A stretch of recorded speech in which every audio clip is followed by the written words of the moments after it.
ونصلي على رسوله الكريم اما بعد فاعوذ بالله من الشيطان الرجيم بسم الله الرحمن الرحيم الا بذكر الله تطمئن القلوب صدق اللہ مولانا العظیم۔ میرے نہایت واجب الاحترام معزز و محترم حاضرین و سامعین، جو آیہ کریمہ میں نے تلاوت کرنے کا شرف حاصل کیا ہے، الا بذکر اللہ تطمئن القلوب، خبردار بے شک دلوں کا اطمینان اللہ کے ذکر میں ہے۔ اس وقت ایک بیماری جس نے پوری دنیا کو پریشان کیا ہوا ہے، جس کو ڈپریشن، ٹینشن یا فرسٹریشن کہتے ہیں۔ کچھ دہائیاں قبل اس بیماری کا کوئی وجود نہیں تھا، لیکن آج یہ ایک عالمگیر وبا کی صورت اختیار کر چکی ہے۔ کوئی ملک، کوئی شہر، کوئی علاقہ، بلکہ کوئی گھر ایسا نہیں ہے جہاں پہ بے چینی اور اضطراب کا عالم نہ ہو۔ بڑے بڑے اسپیشلسٹ، ماہر نفسیات، سوائے اس کے کہ وہ دماغ کو سن کرنے کی یا نیند کی گولیاں دے دیں، دماغی ٹینشن، اضطراب، فرسٹریشن کی کوئی دوا ان کے پاس نہیں۔ لیکن قربان جاؤں اس عظیم کتاب پہ جو آج سے 1450 سال پہلے اللہ کے محبوب حضور والد کونین صلی اللہ علیہ وآلہ وسلم نے ایک نسخہ کیمیا کے طور پہ امت کو تحفہ دیا تھا۔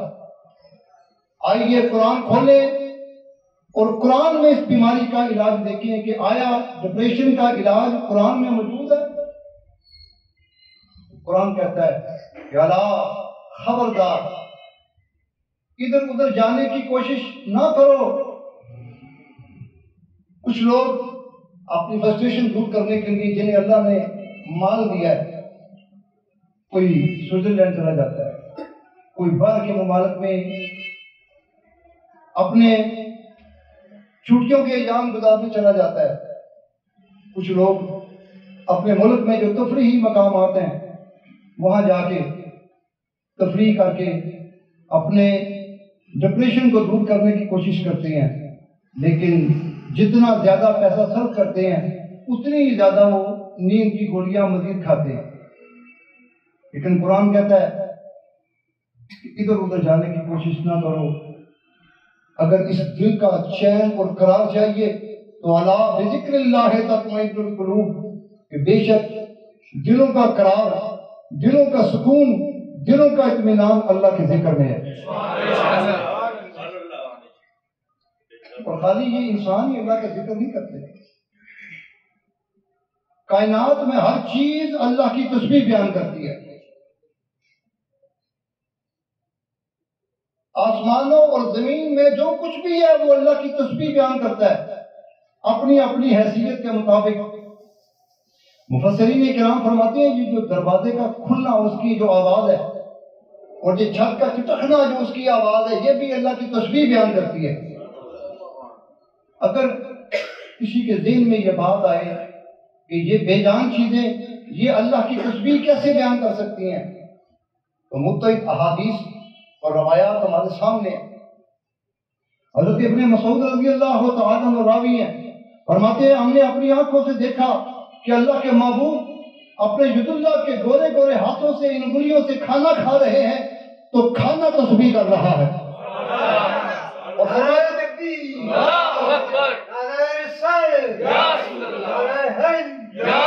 اور فرماتے ہیں ہم نے دیکھا حضور کی انگشتان مبارک سے چشمے جاری ہوتے دیکھے ہیں۔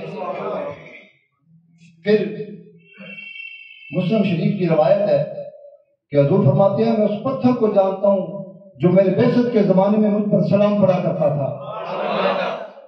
پھر اس طرح حنانہ، وہ ممبر کھجور کا وہ خشک تنا جس کے ساتھ حضور ٹیک لگا کے خطبہ دیا کرتے تھے، جب ممبر بن گیا تو وہ تنا حضور کے فراق میں رویا تھا۔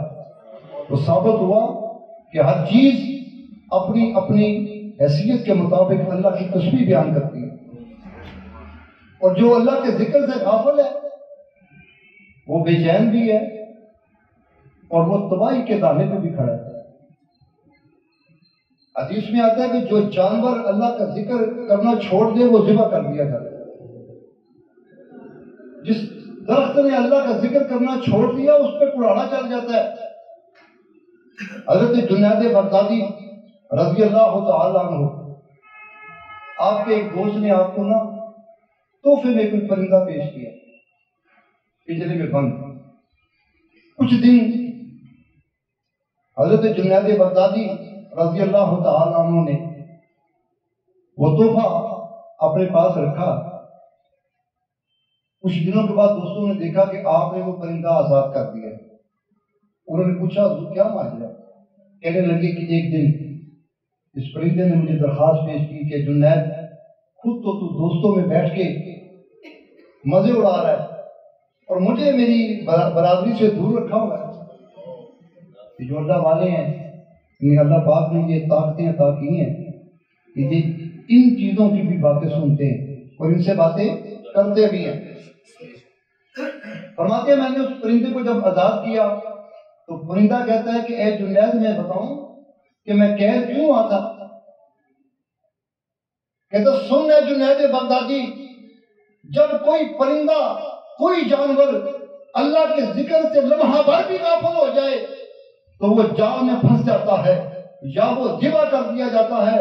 جنید بغدادی میں ایک دن اللہ کے ذکر سے غافل رہا اور کئی دن تیری قید میں رہا، مجھے افسوس ہے ان انسانوں پہ جو ہر لمحہ اللہ کے ذکر سے غافل رہتے ہیں۔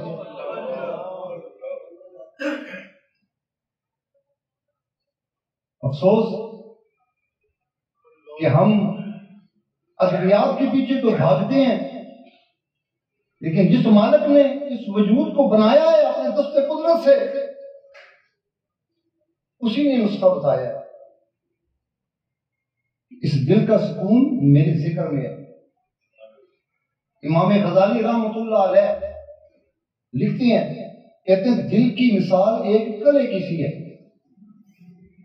جب کلا کسی بادشاہ کے قبضہ و اختیار میں ہوتا ہے تو وہ اس کو بچانے کا بھی ہنر جانتا ہے کہ کون کون سے دروازے سے کون کون سا دشمن آ سکتا ہے اور کس کس راستے سے آ سکتا ہے۔ فرماتے ہیں دل کی مثال ایک قلعے کی سی ہے، اور دل کے جو دروازے ہیں جن پہ شیطان دشمن کی طرح تاک لگائے بیٹھا ہے، اس کے لیے کسی مرد کلندر کا دامن تھامو جو تمہیں بتائے کہ دل کے کون کون سے رستے سے کون کون سا وار ہو سکتا ہے، کون کون سی نفس امارہ کی بیماریاں ہیں، اور کس طرح اللہ کے ذکر سے اس قلب کو چمکانا ہے، اسے روشن کرنا ہے اور اسے اللہ کا گھر بنانا ہے۔ حقیقت میں جو پاک لوگ ہوتے ہیں ان کا دل اللہ کا حجرہ ہوتا ہے، اور جو اللہ کا ذکر کرنا چھوڑ دیتے ہیں پھر ان کے دل میں شیطان گھر کر جاتا ہے۔ اللہ نہیں آتا وہاں۔